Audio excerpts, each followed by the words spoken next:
सुनील जी 1990 में संघ के प्रचारक निकले थे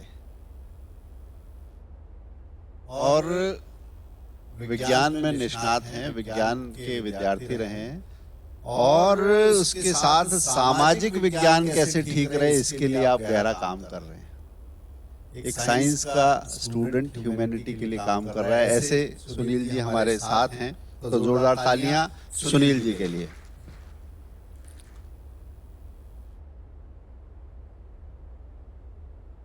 सुनील जी, आज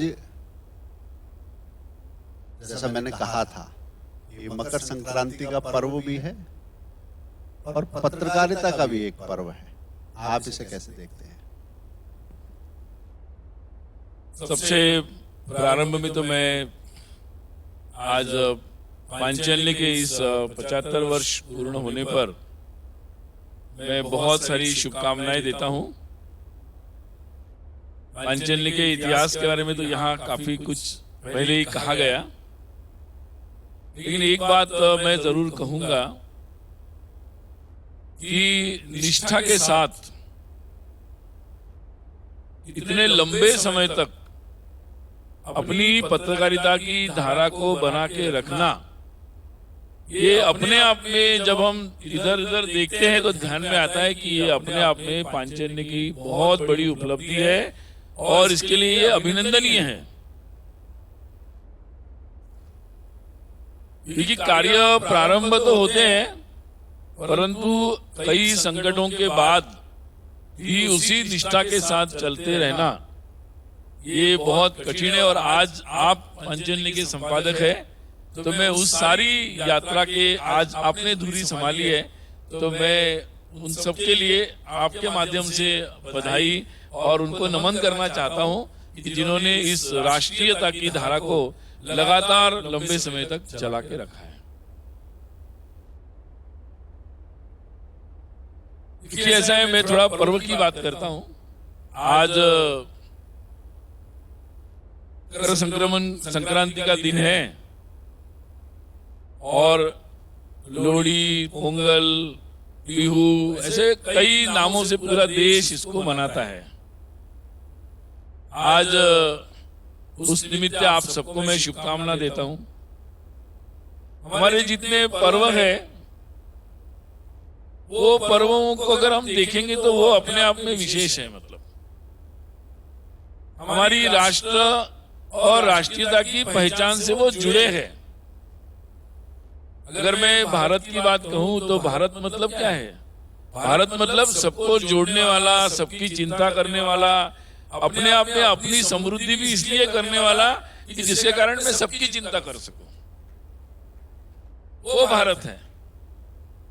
और इसलिए जिसमें सबकी समृद्धि हो और जिसमें सबकी खुशहाली हो, हमारे त्योहार भी उसी तरीके से जुड़े हुए हैं। आप संक्रांति का त्योहार ले लो या हमारे सारे जितने भी त्योहार है, आप दीपावली से शुरू करिए। महाराष्ट्र में पोला नाम का त्योहार होता है, वो बैलों के साथ मनाया जाता है क्योंकि वो खेती में काम करते, उनके प्रति अपनी एक उनका जो समर्पण है उसके प्रति अपनी श्रद्धा को व्यक्त करने के लिए वो त्योहार है। उस दिन बैलों की पूजा होती है और अलग अलग स्वरूप में देश भर में ये मनाया जाता है। ये हमारे जो सारे त्योहार हैं वो पर्यावरण से जुड़े हैं, हमारी खेती से जुड़े हुए हैं और आजकल पर्यावरण की चर्चा बहुत हो रही है। पूरी दुनिया के बड़े बड़े मंचों पर पर्यावरण की चर्चा हो रही है और चिंताएं की जा रही है। लेकिन आवश्यकता यह है कि राष्ट्र अपनी संस्कृति ऐसा बनाए जिसके और उस संस्कृति को में त्योहारों को ऐसा जोड़े जिसके कारण हमें पर्यावरण का स्मरण रहे। नदी, पहाड़, पानी, पशु, पक्षी सबके प्रति एक कृतज्ञता का भाव लगातार चलता रहे, उसका नित्य स्मरण हो। तो मुझे लगता है कि इस दृष्टि से हमारे जो पर्व है वो इसी से जुड़े हुए हैं और आज ये संक्रांति भी उसी तरीके का पर्व है जो सूर्य से भी जुड़ा है, उसके संक्रमण से भी जुड़ा है, संक्रमण से निकलने से भी जुड़ा है। तो मुझे लगता है कि आज ये भारत की जब बात प्रारंभ हुई तो मुझे लगा भारत बिल्कुल वास्तव में स्वयं अपनी समृद्धि को भी विश्व की कल्याण के साथ जोड़कर देखता है, और इसलिए हमारे ये सारे त्योहार लगातार बड़े तौर पर मनाए जाने चाहिए। और उन त्योहारों में कोई बाधा किसी को लाने की कोशिश करता है तो उसको वैसा नहीं करने देना चाहिए, सबको साथ में खड़े होना चाहिए। और पांचजन्य में लगातार ऐसे सारे त्योहारों को मैं कई पुराने अंक देख रहा था, लगातार इसको बहुत अच्छे गौरवपूर्ण भाव से व्यक्त किया है, सकारात्मक लिखा है, और इसके लिए मैं आप सबको इस नेक कार्य के लिए बहुत बधाई देता हूँ। बहुत धन्यवाद सुनील जी। मैंने पत्रकारिता की बात की थी, पर्व के साथ की थी, मगर पत्रकारिता के प्रश्नों की बजाय आपने पर्व की तरफ पूरा विषय ले गए। तो अब मैं फिर कुछ बात करता हूं कि पर्व से जुड़ा हुआ जो नैरेटिव है, जो भारतीय संस्कृति के पर्व हैं, उनका जो मूल भाव है, उससे अलग एक नैरेटिव चलाया जाता है। पर्वों का जो उत्साह होता था, उत्साह को दबाने की कोशिश होती है। इस सारे नैरेटिव को कैसे देखते हैं, और आने वाले समय में भारत के ये जो पर्व हैं कैसे दुनिया के लिए प्रेरणा हो सकते हैं? आपने थोड़ा इशारा किया है, मगर मैं खासतौर से उस नैरेटिव के संदर्भ में समझना चाहूंगा। नहीं, बिल्कुल बात सही है। देखिए, पर्वों से हम लोगों को अपनी इस संस्कृति का, इस कृतज्ञता की संस्कृति का स्मरण होता है, और हमारे अंदर की एकता, मतलब जो भी भेद होते हैं आर्थिक दृष्टि से या अन्य किसी तरह, उन सबको भूलकर पूरी खुशी से एक दूसरे से जुड़ने का अवसर देता है त्योहार। और इसलिए मुझे लगता है कि इन त्योहारों को बढ़ चढ़ कर मनाना चाहिए। और ये त्योहार अपने आप में पर्यावरण से जुड़े हुए हैं। अब आजकल कुछ लोग बात करते हैं कि होली आ गई तो उनको पानी की याद आती है कि भाई पानी बचाओ। अब कुछ और त्योहार आ गया तो लगता है कि पोल्यूशन हो जाएगा। मैं ऐसे मानता हूं कि निश्चित रूप से हम लोग स्वयं पर्यावरण की चिंता करने वाले लोग हैं, हमारे त्योहार ही उसी के लिए है। अगर हमें मिट्टी का स्मरण रहेगा, प्राणियों का स्मरण रहेगा, तो पर्यावरण की रक्षा होगी। और इसलिए मुझे लगता है कि इन पर बहुत लोग चुप्पी साध लेते हैं। ऐसे नकारात्मक नैरेटिव जब आते हैं, मुझे लगता है कि सामान्य जन जो रोज ऐसे त्योहारों को मनाते हैं, उनको खुलकर इन त्योहारों के बारे में अपनी बात बिल्कुल सटीक शब्दों में स्पष्ट रूप से सामने लानी चाहिए, और ऐसे लोगों को करारा जवाब देना चाहिए जो किसी न किसी तरीके से हिंदू धर्म, उसकी संस्कृति और जो उसके ऊपर अपने किसी न किसी रूप में आकर उनके ऊपर एक हमला करते रहते हैं। मुझे लगता है कि इससे हमारे त्योहारों को बचाना आवश्यक है और उस पर मुखर होकर बोलना आवश्यक है। साल भर पानी बचाएं, सिर्फ होली पर पानी बचाने का हल्ला ना मचाएं। आप कहने का अर्थ ये, मैंने उसको समराइज कर दिया। ये आप शब्द आपके, लेकिन मैं सहमत हूं। जी। एक सुनील जी, आप लंबे समय तक अखिल भारतीय विद्यार्थी परिषद का काम आपने निकट से देखा है, दायित्व आपने उसका संभाला है। ये जो हमने वॉर ऑफ नैरेटिव की बात की, विमर्शों का ये जो युद्ध लगातार चलता है, उसमें छात्र राजनीति, विश्वविद्यालय कैंपस जो परिसर है, वो इसका अड्डा कुछ लोगों ने बना दिया, राजनीति का अखाड़ा। आप कैसे देखते हैं इसे? ऐसा है कि हम लोकतंत्र में हैं और हमारा देश में हमेशा युवाओं की बड़ी एक भागीदारी रही है। जितने भी हमारे समाज की, अगर हम परिवर्तन के जितने भी मुद्दे देखेंगे, उसमें हमारे देश के युवाओं ने बढ़ चढ़कर हिस्सा लिया है, और उनका देश के हित से सरोकार होना बहुत आवश्यक है। देश के मुद्दों से युवाओं का जोड़ना बहुत आवश्यक है। हाँ, ये बात सही है कि अपने देश में कुछ लोगों ने इस बात को, जब उनके सारे विचार, मतलब उन्होंने जितने भी विचार रखे और युवाओं को हिंसक रास्ते पर या जातिवाद के रास्ते पर अपनी राजनीति के लिए मोहरा बनाने का प्रयास किया, और जब ये बातें असफल होती दिखी, तो वो आजकल वो लोग कैंपसों में जाकर अपने उन बातों को किसी न किसी तरीके से, गलत तरीके से प्रस्तुत करने के प्रयास कर रहे हैं। ऐसे प्रयासों का परिणाम स्वरूप ये हुआ है कि कुछ लोग विद्यार्थियों को, युवाओं को कैंपस में ऐसे विषयों, गलत विषयों को उठाकर अपने विचारों का अड्डा बनाने का प्रयास कर रही है। निहायत गलत है। मुझे लगता है कि देश की युवा शक्ति जागरूक है और मैं देख रहा हूँ कि जब देश में देश विरोधी नारे लगाए जाते हैं तो देश का छात्र युवा इसका विरोध करता है। देश के युवाओं ने अपनी दिशा ले ली है।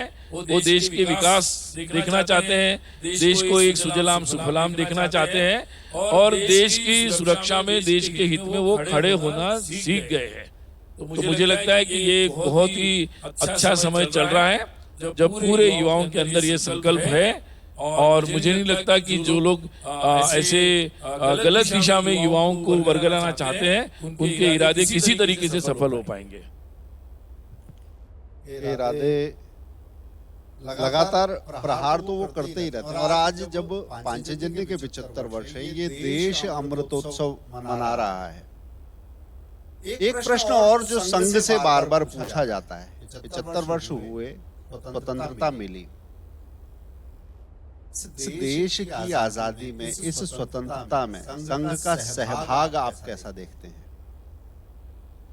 ऐसा है कि कुछ लोग कहते हैं कि संघ का कुछ योगदान नहीं है इसमें। ऐसा एक तो मुझे नहीं लगता कि राष्ट्रीय स्वयंसेवक संघ जो जाना ही जाता है देशभक्ति के लिए, जो जाना ही जाता है देश के लिए समर्पित होने के लिए, मुझे लगता है कि इसके तो संघ को इसके बारे में जवाब देने की मुझे लगता है आज कोई आवश्यकता नहीं है। देश की सामान्य जनता इसको बखूबी जानती है। हाँ, कुछ लोग नहीं जानते तो मैं उनको, वो मेरे पास आ जाएंगे तो मैं उनको डिटेल में बता सकता हूँ। मुझे लगता है कि देश के सामान्य जन इसको बखूबी जानते हैं। देखिए, संघ की स्थापना ही जब हुई तो उसका उद्देश्य ही इस देश की सेवा करने के लिए और देश पर जितने भी आघात हो रहे हैं उससे देश को बचाने के लिए संघ की स्थापना हुई थी। और संघ का उद्देश्य ही देश की स्वतंत्रता था। हाँ, अगर संघ को राजनीति करनी होती तो डॉक्टर हेडगेवार जी जो संघ के संस्थापक थे वो एक राजनीतिक दल की स्थापना करते हैं। उन्हें ये स्पष्ट था कि देश में राजनीति की जो आवश्यकता है वो शायद उस समय कांग्रेस पूरी कर रही है या और भी कई सारे प्रयास हो रहे हैं। आवश्यकता ये थी कि उसके साथ साथ एक मनुष्य निर्माण का कार्य प्रारंभ हो और इसीलिए राष्ट्रीय स्वयंसेवक संघ का प्रारंभ हुआ। और इसलिए स्वयंसेवक इन सारे जितने भी स्वाधीनता के राजनीतिक कार्य थे उन सब में वहां उस समय जो मंच थे और विशेषकर कांग्रेस उसके ही बैनर में लगातार सहभागी हो रहे थे। इसके उदाहरण आपको डॉक्टर जी स्वयं संघ के अपने सरसंघचालक पद त्याग कर जंगल सत्याग्रह में सहभागी हुए थे, जेल गए थे, हम सब जानते हैं। और ऐसे कई स्वयंसेवक हैं। मैं स्वयं विदर्भ क्षेत्र का हूँ। विदर्भ में चिमू राष्ट्रीय है जो 1942 के आंदोलन में काफी प्रसिद्ध हुआ था और उस चिमू राष्ट्रीय क्षेत्र में ही एक पुलिस स्टेशन पर हमला हुआ था और उसमें कुछ लोगों को फांसी की सजा दी गई थी। उसमें एक स्वयंसेवक थे संघ के, रमाकांत देशपांडे, उनको भी फांसी हुई थी। लेकिन फांसी बाद में फिर वातावरण बदला और फिर वो फांसी निरस्त हो गई थी। वही रमाकांत देशपांडे ने बाला साहेब देशपांडे हैं और जिस स्वयंसेवक ने जाकर बाद में वनवासी कल्याण आश्रम की स्थापना की। अब ये और उन दिनों जो सारा संघ का कार्य था वो विदर्भ में, मध्य प्रदेश के कुछ क्षेत्र में, कुछ आसपास के क्षेत्र में ज्यादातर कार्य था। उस क्षेत्र में आप चलेंगे, मैं तो उसी क्षेत्र का हूँ, तो मुझे लगता है हर जिले में आप जाएंगे तो आपको संघ के स्वयंसेवकों के सहभाग की बातें मिलेगी। और इसलिए ये प्रश्न वो सब किसी को नहीं है कि संघ क्या कर रहा था। 5 अगस्त 1947 को श्री गुरुजी कराची में थे। कराची में 5 अगस्त 1947 डेट अंडरलाइन करनी जैसी है। तो वहां संघ का कार्य था और पूरे हिंदू समाज की रक्षा होनी चाहिए, इसके लिए केवल स्वयंसेवक नहीं, उसके सरसंघचालक श्री गुरुजी भी वहां उपस्थित थे 5 अगस्त 1947। तो मुझे लगता है कि ये प्रश्न आज बिल्कुल अप्रासंगिक है और जिसका कोई भी तुक नहीं बना है। और अब 75 वर्ष हो गए स्वाधीनता को, ये भी देखना चाहिए कि देश की संविधान की किन्होंने तोड़ मरोड़ा और किन्होंने देश पर इमरजेंसी लगने पर संविधान को पुनर्स्थापित किया। ये देखना चाहिए कि देश पर जितने भी हमले हुए तो उस समय संघ कहाँ था और बाकी लोग कहाँ थे। तो ये मुझे लगता है कि बहुत विस्तार से समझने की बात है और पूरा देश की सामान्य जनता ने संघ के कार्य को स्वीकार किया है। आज देश के हर कोने में, लगभग हर जिले में संघ के साथ सारा समाज आज जुड़ा हुआ है और समाज के नेतृत्व में समझ के संघ के स्वयंसेवक लगातार देश को आगे बढ़ाने के कार्य में लगे हुए हैं। सुनील जी, आपने एक पक्ष आपने मुझे लगता है कि वो धुंध आपने काफी हद तक साफ कर दी। पांचजन्य का अभी जो पिछला कार्यक्रम था वो हमने गोवा में किया और गोवा मुक्ति आंदोलन पर जब हम शोध कर रहे थे, एक फिल्म हमने उसका फर्स्ट कट रिलीज किया है वहां पर, तो मुझे लगता है गोवा की जो स्वतंत्रता की लड़ाई है वो भी संघ का जो स्वतंत्रता आंदोलन में सहभाग है उसकी एक अगली कड़ी है, क्योंकि गोवा जब तक स्वतंत्र नहीं हुआ था, देश स्वतंत्र हुआ मगर गोवा को आजादी नहीं मिली थी। और 1955 में जब वहां स्वयंसेवक आगे बढ़े, लोग कहते हैं कि क्या किसी ने गोली खाई, बसंतराव ओक जी को पहली गोली लगी थी, दूसरी गोली पंजाब के हरनाम सिंह को लगी थी, तीसरी गोली उज्जैन के राजा भाऊ महाकाल को लगी थी। वाकनकर जी को उसका नेतृत्व करने के लिए जाना था। तो मुझे लगता है कि वो भी समग्रता में देखने की आवश्यकता है। ऐसा है कि मैंने कहा कि संघ तो कार्य करता है और कार्य करने में विश्वास रखता है।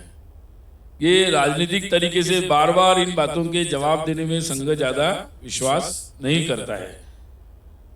अब अगर बात समझनी है तो ये जहां सामान्य लोगों के साथ संघ के कई स्वयंसेवक दादरा नगर हवेली के मुक्ति संग्राम में, गोवा के मुक्ति संग्राम में और जो निजाम के राज में जो अत्याचार वहां हैदराबाद के स्टेट में हो रहे थे उसमें भी पूरे समस्त स्थानीय लोगों के साथ, हिंदू समाज के साथ खड़े होने का कार्य स्वयंसेवकों ने किया।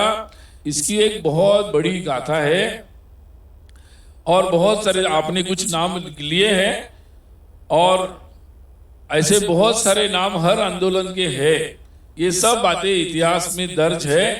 मुझे लगता है कि जैसे जैसे समय आगे बढ़ रहा है धीरे धीरे स्वाधीनता के आंदोलन के बहुत सारे पक्ष सामने आ रहे हैं।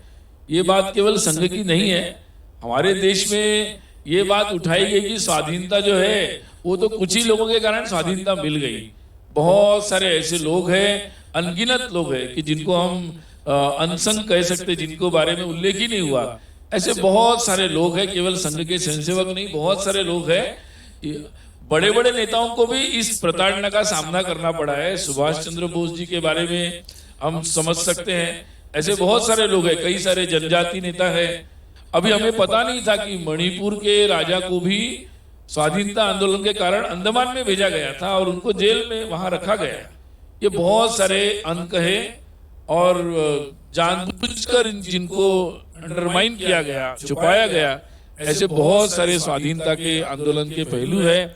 मुझे लगता है इस स्वाधीनता के अमृत महोत्सव के निमित्त ऐसे बहुत सारे वीरों के बारे में जानने का देश को मौका मिला है और आने वाले समय में हर जिला से, हर जगह से ये बात सामने आ रही है और उससे एक ही निष्कर्ष निकल रहा है कि पूरा देश के हर कोने से लोग लगे थे स्वाधीनता आंदोलन में। स्वाभाविक है कि देशभक्ति के साथ लगातार सक्रिय स्वयंसेवक भी उनके साथ कंधे से कंधा मिलाकर सक्रिय रूप से सहभागी थे। जी, आपने कहा कि इसमें से कई पहलुओं का अभी सामने आना बाकी है। मैंने संघ के सहभाग की बात की, इसका एक दूसरा पहलू और आता है, बार बार प्रश्न आता है, आज आप उसका उत्तर दे ही दीजिए। कहते हैं कि संघ ने भगवा ध्वज को गुरु माना है, संघ के मन में तिरंगे का आदर नहीं है। ऐसी बात आक्षेप बहुत सारे लोग लगाते हैं। हालांकि मेरे पास तथ्य अभी जो गोवा का जो मैंने रेफरेंस किया एक मेरे पास है, बाकी आप मुझे समझाइएगा थोड़ा सा, लोग जानना चाहेंगे। क्योंकि जब हरनाम सिंह के हाथों में से तिरंगा गिर रहा था गोली लगने के बाद, तो राजा भाऊ महाकाल ने उस तिरंगे को संभाला था। इस तिरंगे के लिए संघ के मन में कैसा भाव है? जो लोग कहते हैं संघ तिरंगे से कतराता है, क्या वास्तव में ऐसा है? ऐसा है कि मुझे लगता है कि स्वाधीनता के पश्चात इस देश ने संविधान को अपनाया, संवैधानिक चिन्हों को अपनाया। वो देश के हर नागरिक के लिए, जिसमें संघ के स्वयंसेवक भी शामिल है, स्वयं संघ भी शामिल है, उन सब के लिए वो उतने ही आदर हैं, आदर के पात्र हैं, हमारे स्वाभिमान के प्रतीक है। इसके बारे में मुझे लगता है कि कोई भ्रम नहीं होना चाहिए। ऐसा है कि स्वाधीनता के हमारा देश हजारों वर्षों का है। हजारों वर्षों में ऐसे प्रतीक उभर कर आए जिसको हम सांस्कृतिक प्रतीक कह सकते हैं, और जो राष्ट्र के साथ जुड़े हैं उन प्रतीकों को प्रतीक के रूप में स्वाभाविक रूप से उन प्रतीकों से लोगों का जुड़ाव है। जिसका भगवा रंग है, भगवा झंडा है, उससे जुड़ाव है लोगों का, स्वाभाविक है। अर्थात समय समय पर जो राज्य बनते हैं उसके जो प्रतीक होते हैं उसका सम्मान है।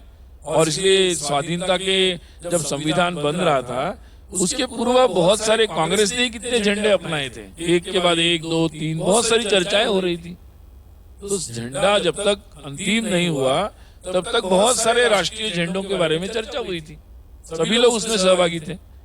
संविधान जिस दिन से अपनाया गया उस दिन से हमारे प्रतीक वो बन गए हैं। और संघ कार्यालय के बारे में ऐसा है, संघ कार्यालय पर तो लगातार ये तिरंगा लगाया जाता है, पहले भी लगाया जाता था, अभी भी लगाया जाता है। कितने सारे स्वयंसेवक हैं वो अपने अपने सब जगहों पर लगाते हैं। सार्वजनिक जगहों पर लगाने के जो कानून थे उसके अनुसार कार्यालय पर जब सार्वजनिक रूप से लगाने की अनुमति मिली है तब से वहां पर भी लग रहा है। उससे पहले कानून और मुझे ये पता है कि चाहे 1990 का, मैं तो उसका हिस्सा हूँ, 1990 में जब श्रीनगर में तिरंगा झंडा जलाया गया तो जहां हुआ तिरंगे का अपमान वहीं करेंगे उसका सम्मान, इस नारे के साथ हम अपने, मैं तो नागपुर का हूँ, कॉलेज जीवन में ही हम लोग इस बात को लेकर आंदोलित हो गए और पूरा संघ के सारे लोग हमारे साथ थे। मैं संघ का पार्टी था, तो मुझे लगता है तो ये बात तो मैं बता सकता हूँ कि कभी भी ऐसे विषय ही नहीं है। ऐसा इस देश में कुछ लोगों के पास मुद्दे नहीं है, कुछ लोगों के पास अपने कुछ कर्तृत्व नहीं है, केवल कुछ बापदादाओं के कर्तृत्व बताते रहते हैं, वर्तमान के कर्तृत्व नहीं है शायद उनके पास, इसलिए ऐसी चर्चाएं करते रहते हैं। तो संघ अपनी सेवा में ही लगा रहता है और देश सेवा में लगा है, लगा था, लगा है, लगा रहेगा। अब मुझे लगता है प्रश्न इस पर हो गए।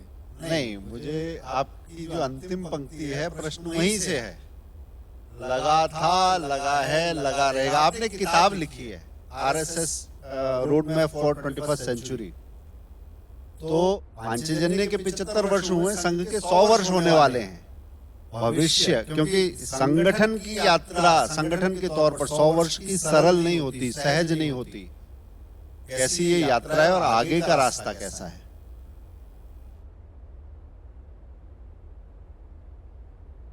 ऐसा है कि डॉक्टर जी ने जब 1925 में संघ की स्थापना की तो उनके मन में बहुत स्पष्ट विचार था कि इस देश के लिए, अगर हम इस देश को एक महान देश बनाना चाहते हैं तो वह एक दो लोगों से, किसी नेताओं के भरोसे या किसी एक व्यक्तियों के भरोसे, किसी एक घटना के भरोसे नहीं होगा। तो देश के हर नागरिक को, और वो भी सीजनल नहीं, मतलब प्रासंगिक नहीं, तो नित्य रूप से देश सेवा में लगना होगा, उसका ये स्वभाव बनना पड़ेगा, तभी ये देश लगातार निरंतर रूप में आगे बढ़ेगा। इसलिए संघ में हम लोग कहते हैं कि हम लोगों का कोई भी पंचवार्षिक कार्यक्रम नहीं रहता है। 5 साल में चुनाव आते हैं ना, पंचवार्षिक कार्यक्रम नहीं रहता है। संघ का कार्यक्रम दूरगामी कार्यक्रम है, लंबे समय तक चल रहा है। और इसीलिए उन्होंने राजनीतिक दल की नहीं, एक सामाजिक संगठन की स्थापना की, राष्ट्रीय स्वयंसेवक संघ, और वहीं से इसकी यात्रा शुरू हुई, जहां सब समान है, सभी को अवसर है और सब मिलकर चलेंगे। स्वाभाविक है कि जब संघ में संचलन होता है तो कदम से कदम मिलने में कष्ट होता है, लेकिन जोर इसी पर रहता है कि कदम से कदम मिलकर चलेंगे तो जरूर निश्चित कार्य होगा। संघ की आगे की यात्रा ये है और सपना ये है कि पूरा देश कदम से कदम मिलाकर चले, और इसीलिए आज देश के हर कोने में संघ का कार्य पहुंचाने का कार्य हुआ है। इस यात्रा में जितने भी संकट आए उससे स्वयंसेवकों ने उसको बहुत धीरता के साथ उसका सामना किया और बिना किसी के साथ द्वेष रखते हुए फॉरगेट एंड फॉरगिव के तत्व के साथ आगे बढ़ते चले गए। आज संघ ने जितने भी कार्यकर्ता निर्माण का जो निरंतर कार्य किया उसका परिणाम है कि स्वयंसेवक जीवन के हर क्षेत्र में जाकर देश सेवा के बहुत अलग अलग तरीके के कार्य कर रहे हैं। आने वाले समय में पूरे देशवासियों का जो सपना है कि हमारे देश को आगे बढ़ाना है, खुशहाली लानी है, और उस दृष्टि से संघ के स्वयंसेवक आने वाले समय में जितने भी जीवन के क्षेत्र होंगे वहां जाकर कार्य करते रहेंगे और समाज के साथ मिलकर, इसलिए संघ के नई नई पहल संघ कर रहा है जिसमें समाज के विभिन्न प्रकार के समुदायों, लोगों, संगठनों सबके साथ मिलकर कई प्रकार की पहल की जा रही है। आने वाले समय में ऐसी सैकड़ों पहल होगी और ये कार्य आगे बढ़ेगा। कल्पना यही है कि समाज नेतृत्व करे और स्वयंसेवक उनके साथ कंधे से कंधा मिलाकर उनके सहयोग के लिए खड़ा रहे। इसी कल्पना के साथ, और ये घटना कुछ जगह न हो, देश के हर कोने में हो, इसलिए संघ कार्य को देश भर में पहुंचाना है। तो मुझे लगता है कि आने वाले समय में जीवन के हर क्षेत्र में ऐसे देश आगे बढ़े, इसके लिए स्वयंसेवक सक्रिय होते हुए आपको दिखेंगे। जीवन के हर क्षेत्र में स्वयंसेवक आगे बढ़ते हुए दिखेंगे, परंतु मैं संघ का जैसे अगर हम अनफोल्डमेंट देखें काम का, तो हर समय उसका एक फोकस एरिया होता है। एक समय सूत्रवाक्य था संगठन के लिए संगठन। आज जब हम बात करते हैं 2 वर्ष बाद संघ का शताब्दी वर्ष होगा, संघ का वो फोकस एरिया क्या रहा है और किस क्षेत्र में संगठन का कार्य का व्याप कैसा है, फोकस एरिया समझना चाहूंगा मैं। एक तो संगठन के लिए करते हैं, कुछ सेवा कार्यों में दिखता है, कुछ शिक्षा क्षेत्र में दिखता है, सीमा के लिए जो जागरण के लिए दिखता है, उसके लिए सेंसिटिव जो सीमा है उसके लिए लोगों को चेतना जगाने में दिखता है। आगे संघ का फोकस एरिया क्या है? ऐसा है कि जब हमारा राष्ट्र आगे बढ़ता है तो उसमें जीवन के सारे क्षेत्रों में आगे बढ़ना आवश्यक है। आज मुझे लगता है कि सबसे महत्वपूर्ण कार्य ये होगा कि जब देश आगे बढ़ रहा है तो उसके विकास यात्रा में सभी सहभागी हो और उस विकास का लाभ भी देश के सभी लोगों को प्राप्त हो। उस विकास यात्रा के सहयात्री सभी लोग बने, समाज के हर वर्ग के लोग, चाहे वो सामाजिक दृष्टि से आगे हो, पीछे हो, कहीं भी रहते हो और आर्थिक दृष्टि से किसी भी अवस्था में हो, उन सबको आगे बढ़ने का अवसर कैसा मिले, उन तक हम कैसे पहुंचे और वो सब लोग इसमें शामिल हो, ये मुझे लगता है कि संघ की दृष्टि से बहुत महत्वपूर्ण विषय है। और साथ ही हमारे युवाओं को ये प्रेरणा मिले कि वो जहां जहां है अपने करियर, अपनी जो भी बुद्धि क्षमता है उसको देश के उस क्षेत्र में आगे बढ़ने में अपनी लगाएं। इसके लिए उनको प्रेरित करने का कार्य, तो ये 2 महत्वपूर्ण कार्य है, क्योंकि देश में अगर सहभाग रहेगा और जो विवेक रहेगा तो मुझे लगता है कि उचित निर्णय भी होंगे और उस निर्णयों में सभी सहभागी भी होंगे, तो देश का भविष्य निश्चित रूप से उज्जवल होगा। तो विस्तार रूप से कई सारे क्षेत्र में ये कार्य लगातार चलता रहेगा।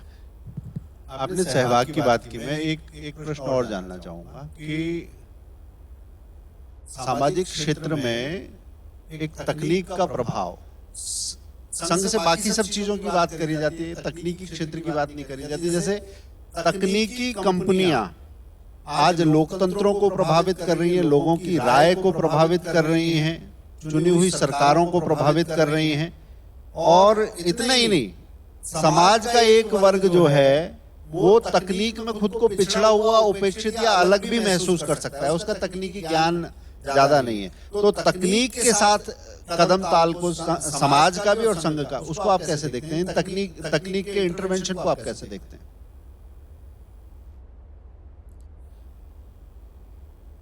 ऐसा मैं टेक्नोलॉजी का तो एक्सपर्ट नहीं हूं और कॉलेज में भी मैंने बायोलॉजिकल साइंस लिया था। ऐसा है कि टेक्नोलॉजी का जो चॉइस है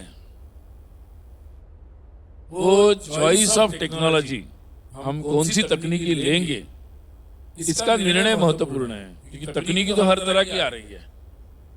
अब इसका निर्णय रोबोट नहीं कर सकते हैं, इसका निर्णय देश के हित में ऐसा हो कि जिसमें मैंने जैसे कहा कि जो सबको सहभागी कर ले, विकास यात्रा में सबको जोड़ ले। अब एक समय था कि मनुष्य के लिए तकनीकी नई नई आ रही थी हर तरह की, इस सारे 100 वर्षों में तो जैसे आ रही, जो आ रही है उसको वरदान मानकर ही लोग ले रहे थे। आने वाले समय में अब मनुष्यों को और खासकर भारत जैसे देश को ये सोचने की आवश्यकता है कि कौन सी तकनीकी हमारे देश के भविष्य के हित में है, जिसमें सभी सहभागी हो सकते हैं और उसका चयन सही तरीके से होना चाहिए। ये मुझे लगता है सबसे महत्वपूर्ण है। तकनीकी का अर्थ सभी का सहभाग के साथ अगर हो तो फिर काफी अच्छा हो सकता है। बाकी बहुत सारे पहलू हैं। मैं एक बात पत्रकारिता के बारे में जरूर कहना चाहूंगा। मतलब मैं प्रश्न पूछूं उससे पहले ही आपने? हाँ जी, हाँ जी, ये बात चर्चा जरूर होनी चाहिए। जब हम पांचजन्य के 75 वर्ष मना रहे हैं तो हम लोग देश के राजनीति की चर्चा बहुत करते हैं, देश के तकनीकी भी चर्चा हम लोग कर रहे हैं और बहुत सारे विषयों की हम लोग चर्चा करते रहते हैं। परंतु इम्पोर्टेंट ये भी है कि देश की जो पत्रकारिता है उसकी भी चर्चा होना आवश्यक है। और आज मुझे लगता है कि प्रामाणिकता की आवश्यकता है कि क्या, क्योंकि अब समाचार जो जा रहा है वो सभी के पास जा रहा है। इस समय प्रामाणिकता की बहुत आवश्यकता है, ऑनेस्टी की पत्रकारिता में आवश्यकता है, क्योंकि अगर एक जगह कहीं चूक हो गई तो वो इतनी गति से वो समाचार या वो बातें फैलती है लोगों के पास कि आप डैमेज कंट्रोल करने से पहले पूरा डैमेज हो जाता है। और इसीलिए जहां से समाचार उत्पन्न हो रहे या उन लोगों को, और खासकर कोई भी समाचार कहीं से आ जाए, लोग चेक करते हैं कि मेन मीडिया के लोगों ने क्या लिखा है। अगर वो दे रहे हैं तो उसको लोग ऑथेंटिक मान लेते हैं। और इसलिए मुझे लगता है कि समाचारों के बारे में प्रामाणिकता ये बहुत ज्यादा जरूरी है। दूसरा ये है कि आज कई लोग मतलब फेक न्यूज के बारे में काफी कुछ सुनने को मिलता है। कभी सोशल मीडिया में भी आता है, कभी मेन मीडिया में भी आता है, कई केसेस चलती रहती है। तो मुझे लगता है कि आज ये निश्चित महत्वपूर्ण है कि प्रामाणिकता के साथ वो एक बहुत प्रमुख मापदंड पत्रकारिता के जगत में बनाना आवश्यक है। और मैं इस अवसर पर कहूंगा कि पांचजन्य ने अपनी 75 वर्ष की यात्रा में इसको एक महत्वपूर्ण मापदंड रखा है। और इसीलिए लोग ऐसे कई विषयों के बारे में जब कुछ विषय आते हैं तो पांचजन्य को इसीलिए देखते हैं कि इन्होंने क्या लिखा है। अगर इन्होंने भी लिखा है तो वो सही होगा, निश्चित सही होगा। और अगर इन्होंने उस तरीके से नहीं लिखा है इसका मतलब कहीं ना कहीं गड़बड़ है। और मैं जरूर ये विश्वास व्यक्त करता हूं कि आने वाले समय में भी आप लोग इस बात को जारी रखेंगे और आपसे प्रेरित होकर इस अमृत महोत्सव के निमित्त पत्रकारिता के जगत के सारे लोग भी इसको एक प्रेरणा के रूप में, अनुकरणीय तत्व के रूप में स्वीकार करेंगे। मैं इसके लिए सभी को आग्रह भी करता हूं और शुभकामना देता हूं। सुनील जी, आपने अभी जो फेक न्यूज के संदर्भ में कहा कि पांचजन्य पर लोग भरोसा करते हैं, मैं एक बात बताना चाहूंगा, वास्तव में झूठी खबरों से ये लड़ाई ये सरल नहीं होती और मीडिया में कोई दूसरे का नाम नहीं लिखता।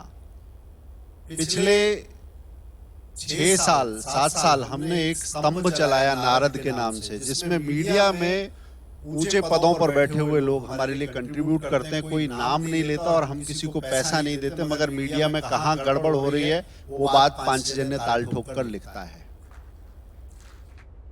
बड़े बड़े पत्रकार फेक न्यूज का काम, आपको झूठी खबरें फैलाते हुए मिल जाएंगे, मगर हमने कहा कि आने वाली पीढ़ी को अगर पत्रकारिता के लिए तैयार करना है तो उसको कमर मजबूत करनी होगी। हमने IIMC जैसे संस्थानों के साथ हाथ मिलाया। 15 छात्र जो हैं उन्होंने बड़े संस्थान और बड़े पत्रकारों की 15 झूठी खबरों को पांचजन्य के माध्यम से इस देश के सामने एक्सपोज किया। एक और चीज, फेक न्यूज तो है, मगर फेक न्यूज कुछ लोगों का धंधा है, कुछ लोगों ने फैक्ट चेकिंग को धंधा बना लिया है। पांचजन्य से वो लोग भी नहीं बचे हैं। एक कुछ सुनामधन्य जो फैक्ट चेकर हैं, हमने उनके तथ्यों की जब पड़ताल करी तो 36 झूठ पकड़ में आए। तो हमने कहा कि जिनका सच से 36 का आंकड़ा है वो सच के सौदागर बनते हैं, उनको भी पांचजन्य ने इस देश के सामने एक्सपोज किया है। आपकी बात हमें ध्यान रहेगी, क्योंकि हमारी पत्रकारिता का ये संकल्प है कि पहले तथ्य लाओ, फिर उसके बाद आप उसकी रिपोर्ट बनाओ, आप उसके लिए टीवी शो करो, किसी भी माध्यम से सिनर्जी में आप अलग अलग इस्तेमाल करो, मगर पहले तथ्यों की बात करो।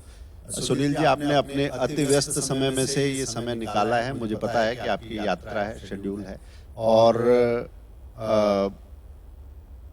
जब मैंने आपसे आग्रह किया तो इस बहुत व्यस्त दिन में से भी आपने पांचजन्य के लिए कि मैं निश्चित आऊंगा ऐसा करके, नरेंद्र जी और आप अभी दोनों को आपको निकलना है, आपने समय निकाला। मेरे पास शब्द नहीं है, परंतु पूरे पांचजन्य की तरफ से ही नहीं, मैं भारत प्रकाशन परिवार की ओर से आपको आपका अभिनंदन करता हूं, आपका धन्यवाद करता हूं। धन्यवाद सुनील जी। पूरे पांचजन्य और परिवार और भारत प्रकाशन सभी को मेरी बहुत बहुत शुभकामनाएं।